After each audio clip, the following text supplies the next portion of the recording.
Expect the unexpected ಅನ್ನೋ ತರ ಕೆಲವೊಮ್ಮೆ ನಾವೇನ್ ಅನ್ಕೊಂಡಿರಲ್ವೋ ಅದೇ ನಡೆಯುತ್ತೆ. ಸ್ಯಾಟರ್ಡೆ ಬೆಳಿಗ್ಗೆ ನನ್ನ ಫ್ರೆಂಡ್ ಒಬ್ರು 10-11 ಗಂಟೆ ಹಂಗೆ ಫೋನ್ ಮಾಡಿದ್ರು. ಏನಂತ ಗೊತ್ತಾ, ಧರ್ಮಸ್ಥಳ ಹೋಗ್ಬರೋಣ ಅಂತ. ನಾವು ಇಲ್ಲ ಅನ್ಕೊಂಡು ಫಿಕ್ಸ್ ಆಗೇ ಹೋಯ್ತು ಪ್ಲಾನ್.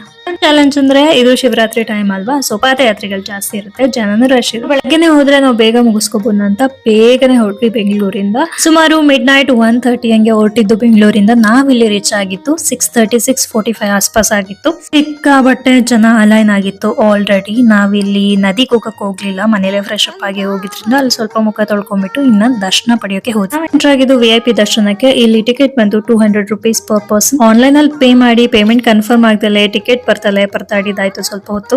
ಆವಾಗ ಅನ್ಸ್ತು ಹಾರ್ಡ್ ಕ್ಯಾಶ್ ತಗೊಂಡೋಗೋದು ಎಷ್ಟು ಇಂಪಾರ್ಟೆಂಟ್ ಅಂತ. ಒಂದು ಅರ್ಧ ಗಂಟೆ ಒಳಗೆ ದರ್ಶನ ಆಗೋಯ್ತು. ಸೊ 7:30 ಹಂಗೆ ನಾವು ಆಚೆಲೆ ಇದ್ವಿ. ದರ್ಶನ ಮುಗಿಸ್ಕೊಂಡು ಇನ್ನ ಅಲ್ಲೇ ಹತ್ರದಲ್ಲಿರೋ ಒಂದು ಹೋಟೆಲ್ ಅಲ್ಲಿ ಬ್ರೇಕ್ಫಾಸ್ಟ್ ಮುಗಿಸ್ಕೊಂಡ್ವಿ. ಧರ್ಮಸ್ಥಳದೇ ಒಂದು ಡೌಟ್ ಇದ್ದಿದ್ದು ದರ್ಶನ ಆಗುತ್ತೋ ಇಲ್ವೋ ಅಂತ. ತುಂಬಾ ರಶ್ ಇರುತ್ತೆ ಅಂತ ಎಲ್ಲರೂ ಹೆದರ್ಸ್ಬಿಟ್ಟಿದ್ರು. ಸೊ ಫೈನಲಿ ಚೆನ್ನಾಗಿ ಕಾಮಾಗಿ ಪೀಸ್ಫುಲ್ ಆಗಿ ದರ್ಶನ ಆಯ್ತು. ನೆಕ್ಸ್ಟ್ ಎಲ್ಲಿಗೆ ಹೋಗ್ತೀವಿ ಅಂತ ಮುಂದಿನ ವ್ಲಾಗ್ ಅಲ್ಲಿ ತಿಳಿಸ್ತೀನಿ. Until then take care, by.